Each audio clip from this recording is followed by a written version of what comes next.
वास्तव। रुक करेंगे खबरों की ओर। सबसे पहले बात करेंगे मेरठ की, जहां माशूका से नाराज आशिक का सनसनीखेज कारनामा देखने को मिला है। नाराजगी का बदला लेने के लिए घर पर पथराव की साजिश रची गई। 4 साथियों के साथ पथराव करने आशिक पहुंचा।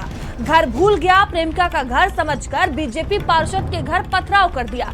बीजेपी पार्षद ने सीसीटीवी फुटेज के आधार पर केस दर्ज करवाया और बीजेपी पार्षद के घर पत्थर फेंकने वाले 4 आरोपी अब गिरफ्तार कर लिए गए हैं। अभी नाराज आशिक पुलिस के पकड़ से दूर है, जिसकी तलाश की जा रही है।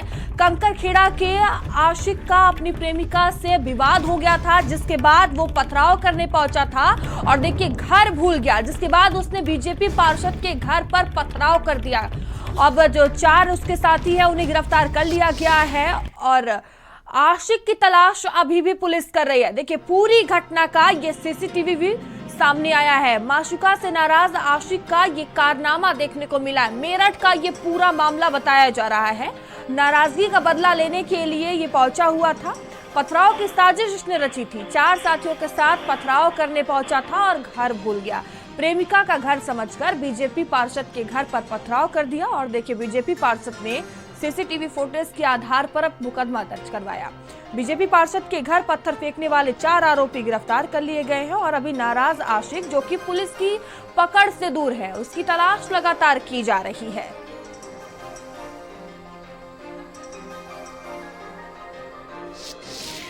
और नरेंद्र हमारे साथ जुड़ चुके हैं। नरेंद्र, ये नाराज आशिक का कारनामा देखने को मिला है, क्या पूरा घटनाक्रम ये रहा है? देखिए, वार्ड 25 से मेरठ नगर निगम के बीजेपी पार्षद हैं अशोक कनौजिया। इनके घर के ऊपर पिछले दिनों पथराव हुआ और पथराव करने वाले 4-5 लड़के थे जो सीसीटीवी कैमरे में दर्ज हुए। जब पूरे मामले में पुलिस ने मुकदमा दर्ज किया और छानबीन की तो ये निकलकर सामने आया कि शौर्य नाम का एक इलाके का लड़का है, जिसका इलाके की ही एक लड़की से प्रेम प्रसंग चल रहा है और पिछले दिनों उन दोनों के बीच किसी बात को लेकर कहासुनी हुई, जिसके बाद शौर्य ने अपनी प्रेमिका को सबक सिखाने के लिए एक साजिश रची। इस साजिश के तहत उसे अपने साथियों के साथ जाकर प्रेमिका के घर पर पथराव करना था। वो रात को शराब पिया और उसके बाद में अपने 4 और साथियों को वहां स्कूटी से लेकर और पथराव करने पहुंच गया। वहां पथराव किया, लेकिन पथराव बजाय प्रेमिका के घर के पास में जो बीजेपी पार्षद हैं उनके घर में पथराव कर दिया और ये पथराव कई मिनट तक चलता रहा। इस पूरे मामले में सीसीटीवी कैमरे की फुटेज के आधार पर 4 आरोपियों की गिरफ्तारी की गई है, लेकिन शौर्य जो मुख्य आरोपी है वो अभी भी फरार है और पुलिस ने ये शिनाख्त भी कर ली है उसके साथियों से। नरेंद्र, इस पूरे मामले पर जो बीजेपी पार्षद है उनका क्या बयान सामने आया है, क्या प्रतिक्रिया सामने आई है और पुलिस आगे की जांच पड़ताल किस तरह से कर रही है, क्योंकि जो मुख्य आरोपी है वो अभी भी पकड़ से दूर है? देखिए, बीजेपी पार्षद वहाँ के निर्वाचित पार्षद हैं और निश्चित तौर पर उनके लिए ये बहुत शॉकिंग था कि इस तरीके से कोई भी 4-5 लड़के रात में आते हैं और उनके घर पर पथराव कर जाते। गनीमत ये थी कि जब ये घटना हुई उस समय परिवार यहाँ नहीं था और घर में कोई भी नहीं था। बाद में जब पड़ोसियों ने उनको जानकारी दी तो सीसीटीवी की फुटेज के आधार पर पुलिस ने ये पूरा एक्शन लिया है। तो घटना जो हुई उसको पुलिस ने तत्परता से खोला और उसके बाद 4 आरोपी गिरफ्तार करके जेल भेजे हैं। जो मुख्य आरोपी शौर्य है उसकी तलाश में पुलिस की 3 टीमें लगी हुई हैं और जल्द ही उसको भी गिरफ्तार किया जाएगा। बिल्कुल नरेंद्र, इस मामले में आसपास लोगों से भी पूछताछ की गई होगी और जो मुख्य आरोपी के 4 साथी हैं उन्हें भी गिरफ्त में ले लिया गया है। उनके बारे में क्या जानकारी है, उनका क्या कुछ बैकग्राउंड है और जब ये मुख्य जो आशिक है उसके बारे में क्या जानकारी निकलकर सामने आई है, वो कहाँ का रहने वाला है, किस टाइप का लड़का है? देखिए, ये 5 जो हैं वो इसी इलाके के और आसपास के मोहल्लों के रहने वाले हैं। इनका कोई आपराधिक इतिहास भी नहीं है, लेकिन अपनी प्रेमिका को सबक सिखाने के उद्देश्य से इस घटना को अंजाम दिया गया था। गंभीर बात यह है कि ये पूरी साजिश रच दी गई, लेकिन जिसके घर पर ईंटें फेंकी जानी थी उसका घर कंक्रीट पता नहीं था, जो लोग ईंटें फेंकने वाले थे और इसलिए ये गलती हुई और बीजेपी पार्षद के घर पर ये पथराव कर दिया गया।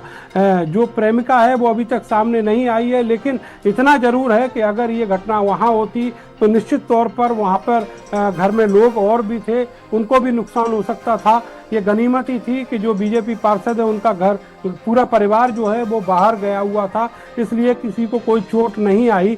लेकिन किसी भी आबादी में, किसी पॉश कॉलोनी में इस तरह की घटना होना ये बताता है कि कानून व्यवस्था की स्थिति क्या है और अराजक तत्व है उनके हौसले कितने ज्यादा बढ़े हुए हैं। लेकिन पुलिस ने अब उन्हीं हौसलों को तोड़ने का प्रयास किया है और 4 आरोपियों को जेल भेजा है। शौर्य जल्द ही पकड़ा जाएगा, ये पुलिस के अधिकारियों का कहना है। जी धन्यवाद नरेंद्र आपका जानकारियों के लिए। देखिए पुलिस द्वारा मामले में कार्रवाई भी की जा रही है। और चलिए खबरों में आगे बढ़ेंगे। खबर हमीरपुर से है, जहां एमएलए मनोज प्रजापति ने एसडीओ को फटकार लगाई है। बता दें कि पानी के बीच एसडीओ मोहम्मद शहजाद खान को फटकार लगाई गई है। विधायक मनोज प्रजापति ने एसडीओ मोहम्मद शहजाद खान से कहा, यहां का अधिकारी सरकार को बदनाम कर रहा है। ये विधायक ने कहा। लगातार पावर कट से लोग परेशान हैं। जनता की शिकायत पर पावर स्टेशन पर विधायक पहुंचे थे। 2 हफ्ते से लगातार पावर कट के चलते जनता परेशान है। बारिश के चलते सुमेरपुर पावर स्टेशन की 33 की लाइन ब्रेक डाउन हो जाती है। आज 5वां दिन है, लगातार मैं देख रहा हूँ 5 दिन में स्वयं यहाँ पर रात में 1:30 बजे तक 2 बजे तक लाइट नहीं आ रही है। आएगी 10 मिनट की चली जाएगी। अरे यार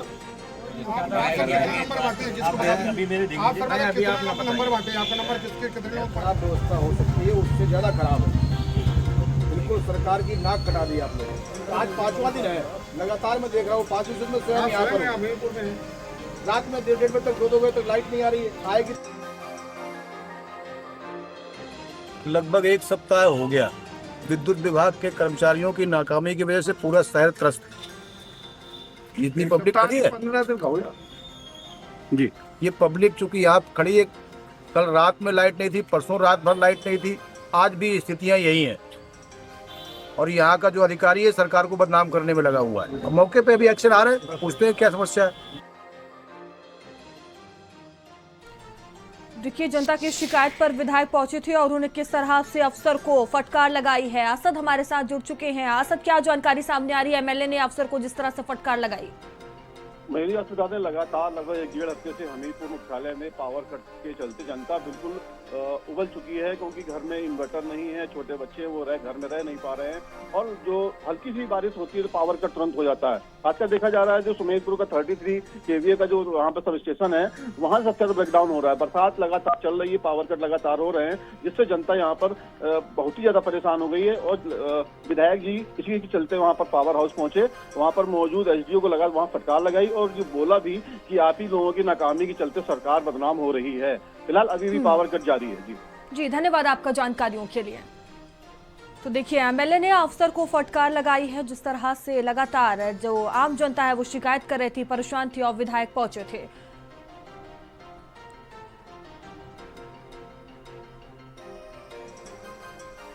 और खबर रायबरेली से है, जहां दिव्यांग प्रेमी के साथ रफूचक्कर पत्नी हो गई। शादी के 6 साल बाद दिव्यांग प्रेमी के साथ पत्नी फरार हो गई। पत्नी की तलाश में दर दर घूम रहा है पति दीपक। मायके और ससुराल के लोग भी नीलम की तलाश में जुटे हुए हैं। बता दें कि दीपक का नीलम से विवाह हुआ था। दलमऊ कोतवाली क्षेत्र के गोरवारा का ये पूरा मामला बताया जा रहा है। तो अब जो मायके और ससुराल वाले हैं वो भी नीलम की तलाश में हैं। बता दें कि 2019 में दीपक का नीलम से विवाह हुआ था। दलमऊ कोतवाली क्षेत्र के घोरवारा का ये पूरा मामला बताया जा रहा है। लगातार इस तरह के मामले देखने को मिल रहे हैं। और देखिए दिव्यांग प्रेमी के साथ पत्नी रफूचक्कर हो गई है। रायबरेली का ये पूरा मामला है। शादी के 6 साल बाद दिव्यांग प्रेमी के साथ पत्नी फरार हो गई है। पत्नी की तलाश में अब पति दर दर भटक रहा है और उसकी तलाश की जा रही है। मायके वाले ससुराल वाले जो लोग हैं वो भी नीलम की तलाश में जुटे हुए हैं। लगातार इस तरह के मामले देखने को मिल रहे हैं। और देखिए एक और ये मामला रायबरेली से सामने आया है, जहां पत्नी दिव्यांग प्रेमी के साथ फरार हो गई है।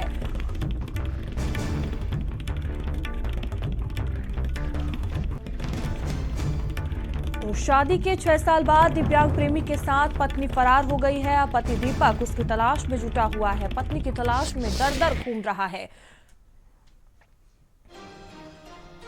हम चले गए थे बाहर कमाने के लिए। हमारी बीवी यहीं से घर पर थी, अपने प्रेमी के साथ फिर मेरे रात में चली गई। शादी 2019 में 2020 में हुई थी। फिर न कोई बात न कोई विवाद हुआ। अचानक चली गई। प्रेमी ये मुंशीगंज का है। जानते हैं आप? हाँ, जानते हैं, बिगड़ा है।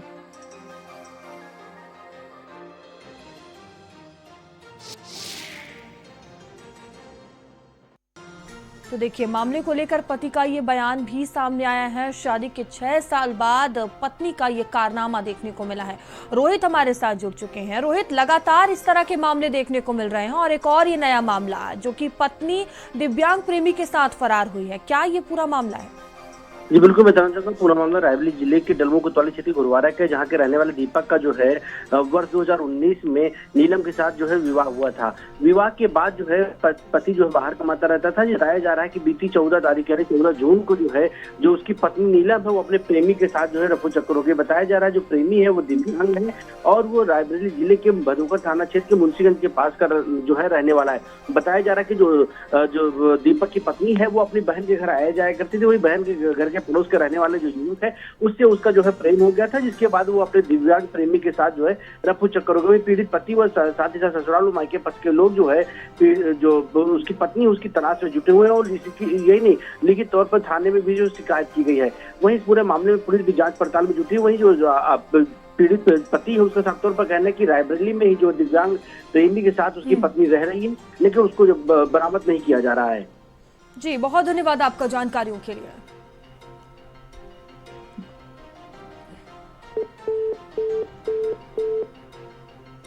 वहीं बिहार के जमुई से रिश्तों की नई परिभाषा सामने आई है। यहाँ भतीजा बना दूल्हा और चाची दुल्हन बन गई।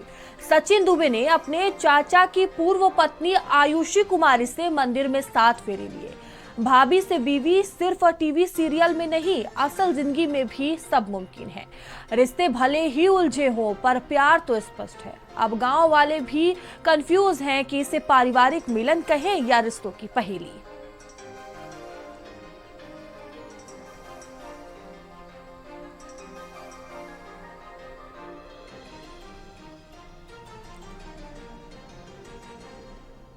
तो देखिए, बिहार के जमुई का ये पूरा मामला है। लगातार इस तरह के मामले देखने को मिल रहे हैं और एक और ये नया मामला देखने को मिला है जहां चाची ने भतीजे से शादी रचा लिया। ये तस्वीरें आप देख सकते हैं। ये अनोखा मिलन देखने को मिला है।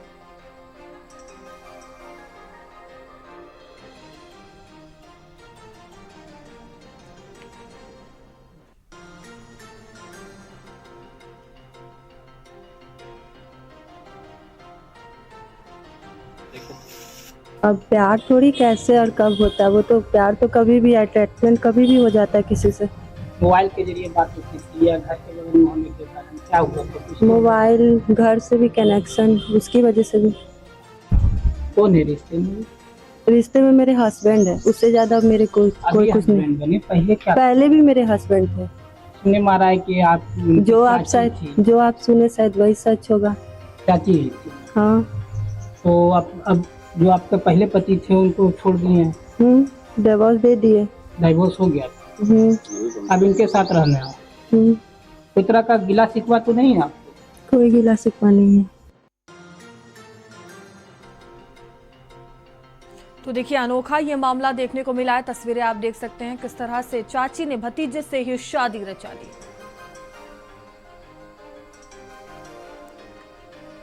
और खबर हापुड़ से है जहां संदिग्ध हालत में महिला को आग लगाने का ये पूरा मामला है। महिला ने इलाज के दौरान अस्पताल में दम तोड़ दिया है। पड़ोसी ने ज्वलनशील पदार्थ डालकर आग लगाई थी। थाना हापुड़ देहात क्षेत्र का ये पूरा मामला है। महिला ने इलाज के दौरान अब दम तोड़ दिया है। ये बड़ी खबर आपको बता रहे हैं। पड़ोसी ने ज्वलनशील पदार्थ डालकर आग लगा दी थी। महिला का इलाज चल रहा था। थाना हापुड़ देहात क्षेत्र का ये पूरा मामला बताया जा रहा है। हापुड़ से खबर है जहां संदिग्ध हालत में महिला को आग लगाने का ये पूरा मामला है और इसी मामले से जुड़ी आपको खबर बता रहे हैं। महिला ने इलाज के दौरान अस्पताल में दम तोड़ दिया है। महिला की जान चली गई है। पड़ोसी ने ज्वलनशील पदार्थ डालकर आग लगाई थी। महिला का अस्पताल में इलाज चल रहा था। अब महिला ने दम तोड़ दिया है। थाना हापुड़ देहात क्षेत्र का ये पूरा मामला बताया जा रहा है। और मोहित हमारे साथ जुड़ चुके हैं। मोहित, क्या अपडेट है मामले में? देखिए, आपको बताएं पूरा मामला थाना हापुड़ देहात क्षेत्र के मोहल्ला शिवनगर का है, जहां पर 4 दिन पूर्व घर के अंदर सो रही महिला को संदिग्ध परिस्थितियों में आग लग गई। आग लगते ही जो महिला ने चीख पुकार मचाई, जिसके बाद घर के अंदर मौजूद सदस्यों ने महिला की किसी तरीके से आग बुझाने का प्रयास किया। वहीं जो घायल महिला है, इसने पड़ोसियों पर जबरदस्ती पदार्थ डालकर आग लगाने का गंभीर आरोप लगाया। बताया जा रहा है कि पुरानी रंजिश के चलते पड़ोसी ने जबरदस्ती पदार्थ डालकर महिला को आग लगा दी और जो घायल महिला है, इसका दिल्ली के एक अस्पताल में इलाज चल रहा था। देर रात महिला का इलाज के दौरान महिला की मौत हो गई है। महिला की मौत होने के बाद में परिवार में मातम का माहौल है। फिलहाल पुलिस इस पूरे मामले की जांच में जुटी हुई है। जी मोहित, बहुत धन्यवाद आपका जानकारियों के लिए। खबर मेरठ से है, जहां व्यापार मंडल अध्यक्ष को बदमाशों ने गोली मारी है। बाइक सवार 3 बदमाशों ने गोली मारी है। गंभीर हालत में अस्पताल में भर्ती करवाया गया। मौके पर पुलिस पहुंची है, जांच पड़ताल में जुटी हुई है। मवाना थाना कस्बे में ये वारदात हुई है। बाइक सवार 3 बदमाशों ने गोली मारी है। मवाना थाना क्षेत्र कस्बे में वारदात को अंजाम दिया गया है। गंभीर हालत में भर्ती करवाया गया अस्पताल में, जहां इलाज चल रहा है। मौके पर पुलिस पहुंची है और मामले में जांच पड़ताल भी की जा रही है।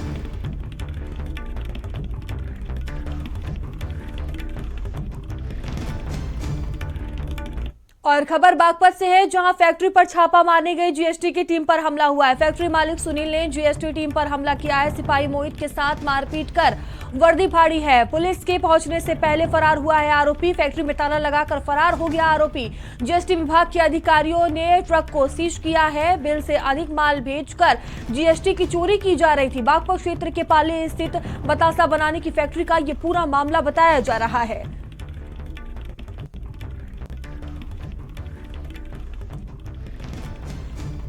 तो जीएसटी विभाग के अधिकारियों ने कई ट्रकों को सीज कर दिया है। बड़ा एक्शन भी यहां पर लिया गया है। जीएसटी टीम पर हमला किया गया और आरोपी मौके से फरार हो गया। विपिन हमारे साथ जुड़ चुके हैं। विपिन, क्या ये पूरा मामला है जिस तरह से जीएसटी टीम पर हमला हुआ? देखिए, बिल्कुल मैं आपको बता दूं, जीएसटी की टीम को सूचना मिली हुई थी कि एक पतासे बनाने वाली जो फैक्ट्री है उसमें जो फर्जी बिल तैयार किए जा रहे थे, तो जो कम बिल है उसी के आधार पर दुगना माल बेचा जा रहा था। उसी की सूचना पर जीएसटी की टीम छापेमारी करने पहुंची थी फैक्ट्री में। जैसे ही जीएसटी की टीम फैक्ट्री में पहुंची तो वहीं जो फैक्ट्री मालिक है अनिल और उसके एक साथी ने जीएसटी टीम पर हमला कर दिया और वहीं उनको जीएसटी टीम के साथ मारपीट करते हुए गाली गलौज की है। उसके बाद जीएसटी टीम ने जो सिपाही था उसके साथ भी मारपीट की गई और उसकी वर्दी फाड़ दी गई, जो जीएसटी टीम के साथ जो एक सिपाही था। फिलहाल इस पूरे मामले में जीएसटी टीम की तरफ से दी गई तहरीर के आधार पर पुलिस ने मुकदमा दर्ज कर लिया है और पुलिस का कहना है कि जल्दी आरोपियों को गिरफ्तार कर लिया जाएगा। लेकिन अभी जो फैक्ट्री मालिक है अनिल, वो भी पुलिस की गिरफ्त से फरार चल रहा है, क्योंकि हमले के बाद तुरंत ही मौके पर जो फैक्ट्री है उसका ताला मारकर वो मौके से फरार हो गया था। फिलहाल पुलिस ने मुकदमा दर्ज कर पूरे मामले की जांच करने के बाद ये कह रही है कि जांच पड़ताल शुरू कर दी गई है। बहुत धन्यवाद आपका जानकारियों के लिए। और खबर बुलंदशहर से है, जहां रोड किनारे खड़ी कार में दूसरी कार ने जोरदार टक्कर मार दी। रोड पर जा रही महिलाएं बाल बाल बच गई हैं। पूरी घटना सीसीटीवी कैमरे में कैद हो गई है। एक्सीडेंट कर युवक मौके से फरार हो गया है। बुलंदशहर कोतवाली नगर क्षेत्र का पूरा मामला बताया जा रहा है। तो देखिए, बड़ा हादसा हो सकता था। महिलाएं जा रही थी जो बाल बाल बची हैं। पूरी घटना वहां लगे सीसीटीवी कैमरे में कैद हो गई है। एक्सीडेंट कर युवक मौके से फरार हो गया।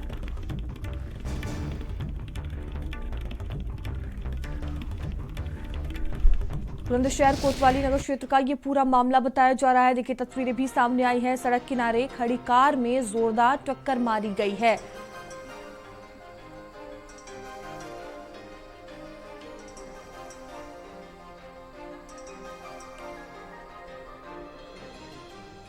और खबर सिद्धार्थनगर से है, जहां कार और मैजिक में जोरदार टक्कर हुई। हादसे में कार सवार मैजिक में मौजूद लोग घायल हो गए हैं।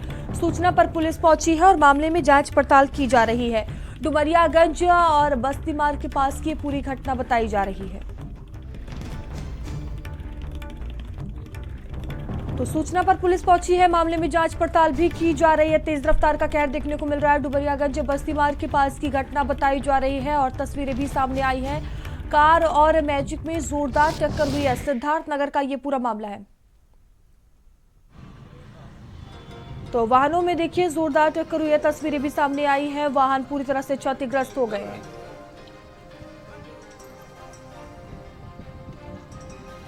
तो हादसे में कई लोग घायल हो गए हैं। सिद्धार्थनगर से खबर आपको बता रहे हैं, वाहनों में जोरदार टक्कर हुई है।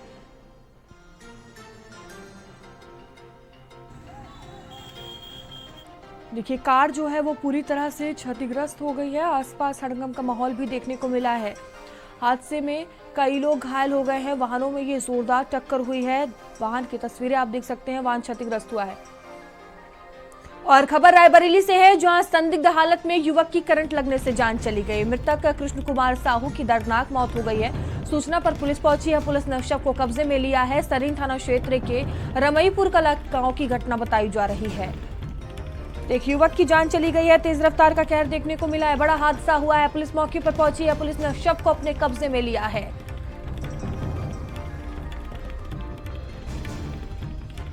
तो संदिग्ध हालत में युवक की करंट लगने से मौत हुई है। रायबरेली से ये खबर आपको बता रहे हैं। दर्दनाक ये हादसा हो गया है और सूचना पर पुलिस पहुंची है। पुलिस ने शव को कब्जे में लिया है और आगे की जांच पड़ताल भी की जा रही है। सरीन थाना क्षेत्र के रमईपुर कला गांव की घटना बताई जा रही है। रोहित हमारे साथ जुड़ चुके हैं। रोहित, युवक की करंट लगने से जान गई है, क्या कुछ जानकारी? पूर्व मामला रायबरेली जिले के सरीन थाना क्षेत्र के रमईपुर कला गांव का है, जहां पर संदिग्ध परिस्थितियों में युवक को करंट लग गया, जिससे करंट की चपेट में आने से युवक की मौके पर ही मौत हो गई। आपको बता दें कि मृतक कृष्ण कुमार साहू उसका नाम बताया जा रहा है। फिलहाल मौके पर पहुंची पुलिस ने मृतक के शव को कब्जे में लेकर पोस्टमार्टम के लिए भेज दिया है। जी धन्यवाद आपका जानकारियों के लिए।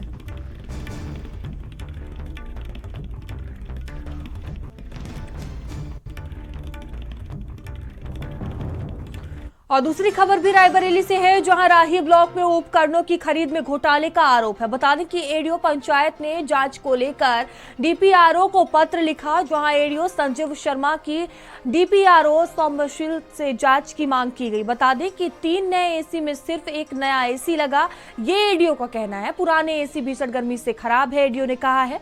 ऑफिस से लैपटॉप व बैटरी भी गायब है, एडीओ की तरफ से बयान सामने आया है। डीपीआरओ ने पत्र के आधार पर जांच की और टीम भी गठित की गई। 3 सदस्यीय टीम इस घोटाले की जांच करेगी, जहां तत्कालीन एडीओ पंचायत प्रेमपाल को नोटिस जारी किया गया है। तो देखिए टीमों का गठन कर दिया गया है। अब मामले में टीम जो है वो जांच पड़ताल करेगी। और रोहित हमारे साथ जुड़ चुके हैं। रोहित, क्या अपडेट है मामले में? आपको बता दें कि पूरा मामला रायबरेली जिले का है, जहां पर राही ब्लॉक में एसी समेत अन्य उपकरणों की खरीद में घोटाले का आरोप लगाया गया है। एडीओ पंचायत ने खरीदे गए उपकरणों की जांच को लेकर डीपीआरओ को पत्र लिखा है।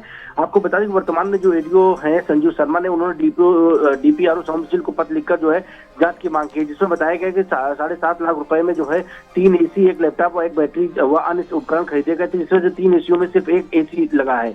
यही नहीं, 2 पुराने एसी लगवाए गए थे और भीषण गर्मी में एसी खराब भी चल रहे हैं। साथ साथ उनका आरोप है कि ऑफिस से लैपटॉप और बैटरी भी जो है गायब है।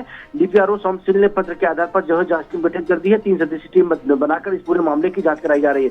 आपको बता दें जो वर्तमान एडीओ है, उन्होंने तत्कालीन एडीओ पंचायत प्रेमपाल को जो है दोषी बताया है और कहा है कि उनके द्वारा इस तरह का कार्य किया गया है। इस सबको लेकर डीपीआरओ ने जो है एडीओ पंचायत प्रेमपाल को जो है नोटिस जारी की है और नोटिस का जो जवाब होगा, जवाब आने के बाद तय हो पाएगा आखिर ये जो घोटाला है किस वे में किया गया और क्या इसका मकसद रहा है, क्योंकि ये आरोप गंभीर है और बताया जा रहा है कि पूरा मामला बिल्कुल रोहित, तो कहीं न कहीं जांच में चीजें साफ हो पाएंगी, मामला समझ में आएगा। बहुत धन्यवाद आपका जानकारियों के लिए।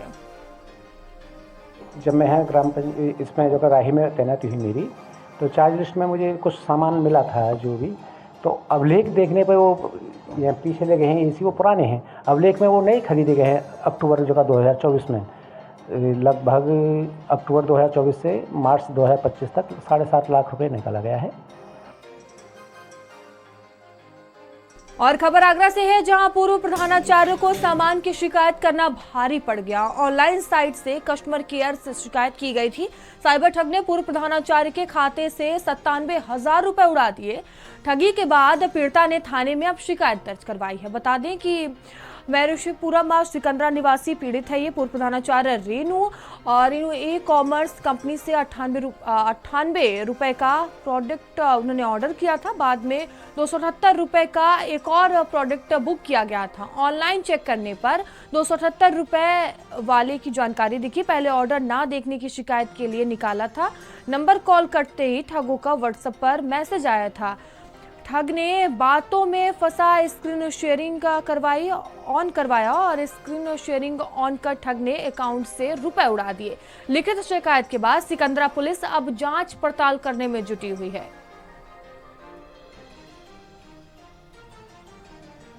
और सुमित हमारे साथ जुड़ चुकी हैं। सुमित, साइबर ठग ने हजारों रुपए उड़ा दिए हैं, क्या ये पूरा मामला और किस तरह की कार्रवाई की जा रही है आगे?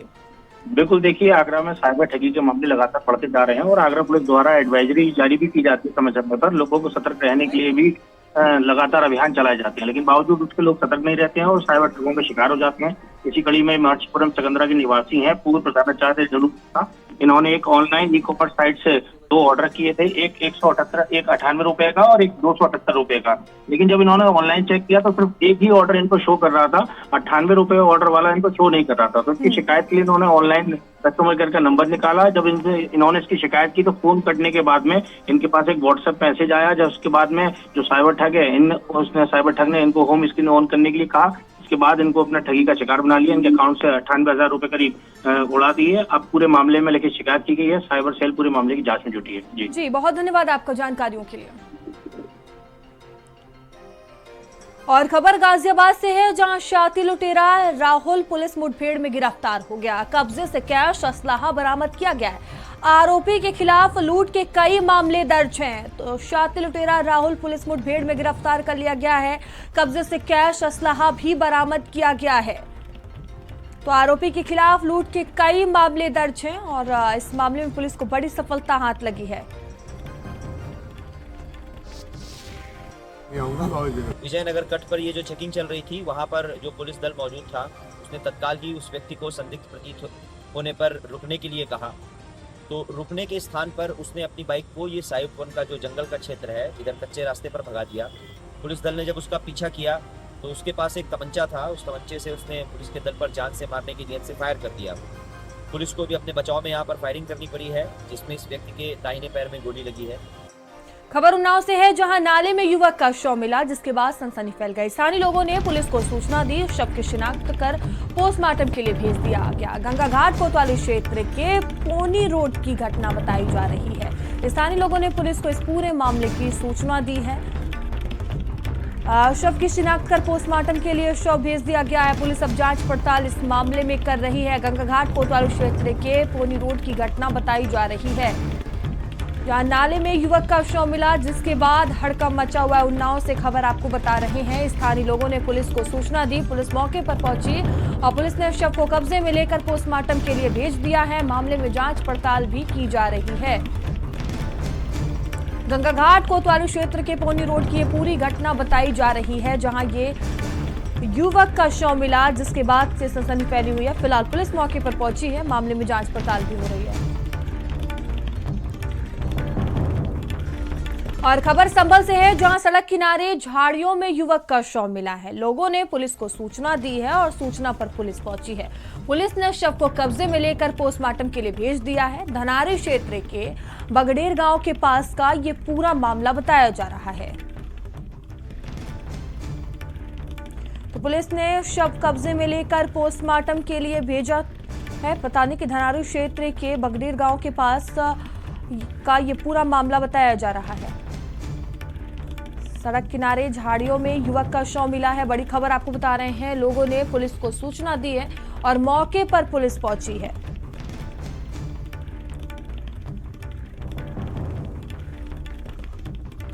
और खबर बाराबंकी से है, जहां NHAI की बड़ी लापरवाही से बड़ा हादसा हो सकता था। अयोध्या हाईवे पर अधूरे पेड़ काम से देखिए दुर्घटनाएं हो सकती है। हैदरगढ़ ओवरब्रिज की सर्विस लेन का काम जो है वो अधूरा है। हैदरगढ़ ओवरब्रिज सर्विस लेन पर आए दिन हादसे हो रहे हैं। हाईवे अथॉरिटी की तरफ से चेतावनी बोर्ड नहीं लगाया जा रहा है। रॉन्ग साइड से वाहनों के आने से ये हादसे हो रहे हैं। और देखिए बड़ा हादसा कभी भी हो सकता है। एक बड़ी लापरवाही यहाँ पर देखने को मिल रही है। और दीपक हमारे साथ जुड़ चुके हैं। दीपक, क्या जानकारी सामने आ रही है जिस तरह से ये लापरवाही देखने को मिल रही है? का पूरा मामला है, जहां ओवरब्रिज के साइड में जो सर्विस लेन होती है वो लगभग 4-5 महीने से ये सर्विस लेन टूटी हुई है। और जब ये बरसात होती है तो सर्विस लेन में पानी भर जाता है। और जब इधर से रिटर्न जब लोग जाते हैं तो उनमें बड़ा हादसा और गाड़ियां उनकी फिसलने का डर रहता है। बड़े हादसे की कहीं ना कहीं बड़े हादसे की बात भी हो सकती है, क्योंकि गहरे गड्ढे जैसे कि तस्वीरों में दिख रहे हैं हो जाते हैं। मिट्टी भी पड़ी हुई है तो स्लिप करने से गाड़ियां भी उसमें हो सकती है। रॉन्ग साइड से जो वाहन आ रहे हैं, उनके जो राहगीर हैं, उनके जो चालक हैं वो परेशान रहते हैं। तो कहीं ना कहीं एनएचआई की ये बड़ी लापरवाही है और इसको जो है एनएचआई को और पीडब्ल्यूडी को इसकी तरफ ध्यान देना चाहिए। जी बहुत धन्यवाद आपका जानकारियों के लिए।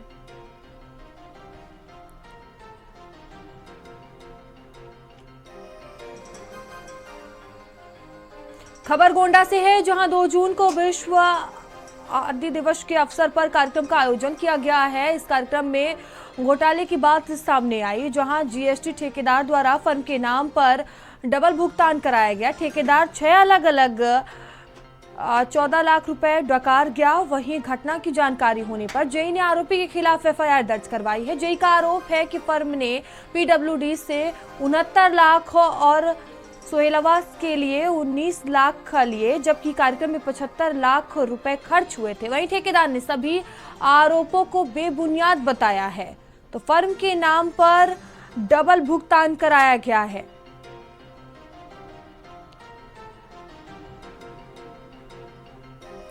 और खबर आगरा से है, जहां किसान के घर तक मगरमच्छ पहुंचा। चंबल नदी से निकलकर घर में ये मगरमच्छ पहुंच गया। मौके पर वन विभाग की टीम पहुंची।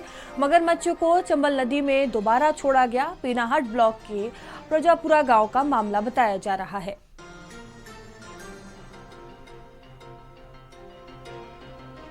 देखिए, वन विभाग की टीम मौके पर पहुंची और मगरमच्छ का रेस्क्यू किया गया और दोबारा मगरमच्छ को नदी में छोड़ दिया गया। तो नदी से निकलकर किसान के घर पहुंच गया था ये मगरमच्छ, और तस्वीरें भी आप देख सकते हैं। खबर कौशाम्बी से है, जहां कंटेनर की चपेट में आने से युवक की मौत हो गई। हादसे में बाइक सवार युवक की जान चली गई। भाग रहे कंटेनर ड्राइवर को पुलिस ने पकड़ लिया। कोखरास थाना क्षेत्र का ये पूरा मामला बताया जा रहा है। हादसे में बाइक सवार युवक की मौत हो गई। भाग रहे कंटेनर ड्राइवर को पुलिस ने पकड़ लिया और आगे की कार्रवाई भी पुलिस द्वारा की जा रही है। कोखरास थाना क्षेत्र का मामला बताया जा रहा है। तो कंटेनर की चपेट में आने से युवक की दर्दनाक मौत हुई है। कौशाम्बी का ये पूरा मामला बताया जा रहा है। हादसे में बाइक सवार युवक की मौत हो गई। और खबर बस्ती से है, जहां दबंगों ने धारदार हथियार से हमला किया। हमले में 2 लोग गंभीर रूप से घायल हो गए। बिजली का केबल जोड़ने को लेकर विवाद हुआ था। रुधौली थाना क्षेत्र के रजौली गांव की घटना बताई जा रही है। हमले में 2 लोग गंभीर रूप से घायल हो गए, जिसके बाद उन्हें अस्पताल में भर्ती करवाया गया।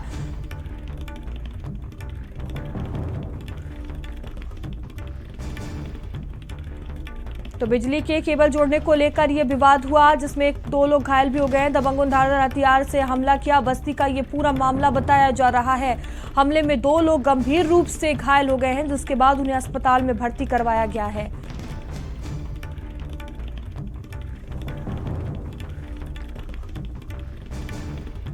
तो रजौली गांव की ये पूरी घटना बताई जा रही है, जहां दबंगों ने हमला किया है। हाँ, 2 लोग आए थे, उनकी स्थिति बहुत अच्छी नहीं थी, इसलिए उनको इंजरी को देखते हुए डिस्ट्रिक्ट हॉस्पिटल बस्ती के लिए प्राथमिक उपचार यहाँ देकर रेफर कर दिया गया था। और खबर हापुड़ से है, जहां भांजे ने मामा का रुपयों से भरा बैग चोरी किया। रेकी के बाद भांजे ने 2,25,000 पर हाथ साफ कर दिए। भांजे ने दोस्त के साथ मिलकर घटना को अंजाम दिया। बाजार में खड़ी मामा की कार से रुपए चुराए थे। पुलिस ने आरोपी कपिल शर्मा को गिरफ्तार कर लिया। गिरफ्तार कर 1,70,000 बरामद किया है। नगर कोतवाली पुलिस ने गिरफ्तारी की है। तो बाजार में खड़ी मामा की कार से रुपए चुराए थे। और खबर बागपत से है, जहां रिवॉल्वर के साथ युवक का वीडियो वायरल हुआ है। युवक ने दोस्त को वीडियो कॉल कर पिस्टल दिखाई। गाना लगाकर युवक ने वीडियो वायरल किया है। वायरल वीडियो के आधार पर अब पुलिस जांच पड़ताल कर रही है। बता दें कि अब पुलिस द्वारा अब इस मामले में जांच पड़ताल की जा रही है। ये वीडियो भी आप देख सकते हैं। गाना लगाकर युवक ने वीडियो वायरल किया है। तो वायरल वीडियो के आधार पर पुलिस अब मामले में जांच पड़ताल कर रही है। दोघर थाना क्षेत्र के गांव के पास का ये पूरा मामला बताया जा रहा है। विपिन हमारे साथ जुड़ चुके हैं। विपिन, युवक का रिवॉल्वर के साथ ये वीडियो वायरल हुआ है, क्या कुछ कार्रवाई की गई अभी तक? देखिए, बिल्कुल मैं आपको बता दूं, ये पूरा जो वीडियो जो वायरल है, बताया जा रहा है कि दोघर थाना क्षेत्र के कन्हड़ गांव का ये वायरल वीडियो बताया जा रहा है, जिसमें एक युवक अपने दोस्त को व्हाट्सएप पर वीडियो कॉल करता है और वीडियो कॉल करने के बाद वह पिस्टल और रिवॉल्वर अपने दोस्त को दिखाता है। तो वहीं उसका जो दोस्त है, उसने वीडियो कॉल को रिकॉर्ड कर लिया और रिकॉर्ड करने के बाद उसको सोशल मीडिया पर वायरल किया। वायरल करने के बाद उसने जो युवक है उसने बदमाशी का सॉन्ग लगाया और बदमाशी का सॉन्ग लगाने के बाद उस वीडियो को सोशल अपने प्लेटफॉर्म पर वायरल किया गया, जिसके बाद से ही यह वीडियो लगातार वायरल हो रहा है। पुलिस का कहना है कि वीडियो के आधार पर दोनों की शिनाख्त की जा रही है, पहचान की जा रही है। जल्दी इनको गिरफ्तार किया जाएगा और इनसे दोनों ये असले बरामद किए जाएंगे। जी बहुत धन्यवाद आपका जानकारियों के लिए। और खबर आगरा से है, जहां सड़क बंद करने पर लोग भड़के हैं। निगम अधिकारियों के खिलाफ आक्रोश फूटा है लोगों का। कालिंदी बिहार में व्यवस्था ठप है। रोड पर गड्ढा होने से आवागमन पूरी तरह से प्रभावित है। अधिकारियों के खिलाफ जमकर नारेबाजी की गई है। बोले अफसरशाही अब नहीं सहेंगे। देखिए लोगों की तरफ से आक्रोश देखने को मिला है। कालिंदी बिहार में व्यवस्था पूरी तरह से ठप नजर आ रही है। तो रोड पर गड्ढा होने से आने जाने में लोगों को काफी दिक्कतों का सामना करना पड़ रहा है और अधिकारियों के खिलाफ लोगों ने जमकर नारेबाजी की है।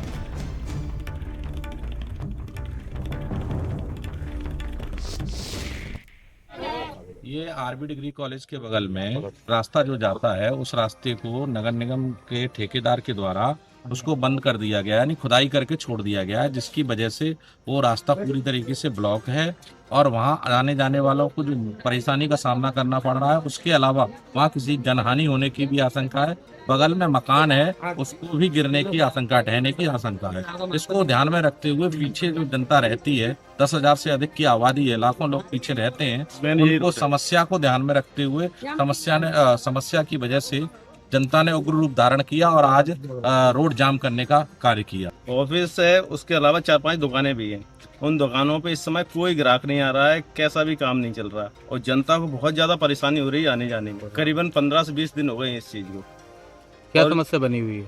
कोई निकल ही नहीं पाता इस साइड से, रास्ता पूरे ब्लॉक है। जो आसपास कॉलोनी है उन कॉलोनियों को भी गेट बंद कर दिए गए पूरी तरीके से। एक बलदायु गार्डन है, आरबी डिग्री कॉलेज का दूसरा गेट है। तो पुलिस प्रशासन ने भी अभी यही आश्वासन दिया है कि हम टेम्परेरी व्यवस्था आपकी करते हैं, बलदायु गार्डन का गेट 24 घंटे के लिए खुलवाएंगे। ये शिकायत टेलीफोनिक की गई है और ठेकेदार से भी बात करने की कोशिश की गई, पर ठेकेदार ने अभी फिलहाल जो सूचना आई है वो यही आई है, करीबन दीपावली तक का समय लगेगा इसमें।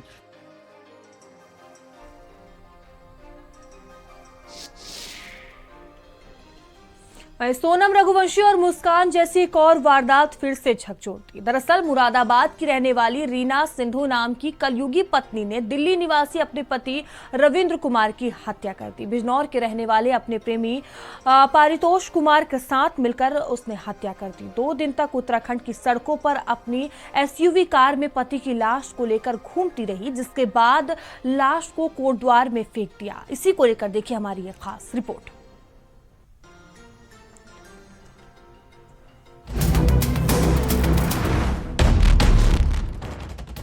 तारीख 31 मई 2025, स्थान नगीना उत्तर प्रदेश, पारितोष कुमार का घर। मामला पत्नी ने आशिक के साथ पति की हत्या की। मुरादाबाद के सिविल लाइन थाना इलाके के रामगंगा विहार कॉलोनी का यही वो मकान है जिसकी वजह से दिल्ली निवासी रविंद्र कुमार की हत्या उसकी पत्नी रीना सिंधु ने अपने प्रेमी पारितोष कुमार के साथ मिलकर की थी। इन दोनों ने रविंद्र कुमार की हत्या 31 मई 2025 को उत्तर प्रदेश के नगीना में पारितोष के घर पर की थी। पहले पति को अपने प्रेमी के घर पर शराब पिलाई, फिर फावड़े से गले पर वार कर दिया। कातिल पत्नी हैवान आशिक रीना ने अपने पति रविंद्र को पारितोष के घर बुलाया। उसे शराब पिलाकर बेहोश किया गया। फावड़े से गले और छाती पर वार कर उसकी हत्या कर दी गई। वहीं इसके बाद अपने पति के छाती पर फावड़े से वार करके उसे मौत के घाट उतार दिया। अपने प्रेमी के साथ मिलकर शव को कार में डालकर सबसे पहले उत्तराखंड के रामनगर के जंगलों में फेंकने का प्लान तैयार किया, मगर रामनगर के जंगल में मौका न मिलने की वजह से कोटद्वार चली गई। कोटद्वार में अपने प्रेमी पारितोष की मदद से पत्नी ने अपने पति के शव को जंगलों में फेंक दिया। 5 जून को शव को बरामद किया गया। कातिल पत्नी की खूंखार साजिश, शव को उत्तराखंड के रामनगर के जंगलों में फेंकना। रामनगर में मौका न मिलने पर कोटद्वार के जंगलों में शव को फेंका गया।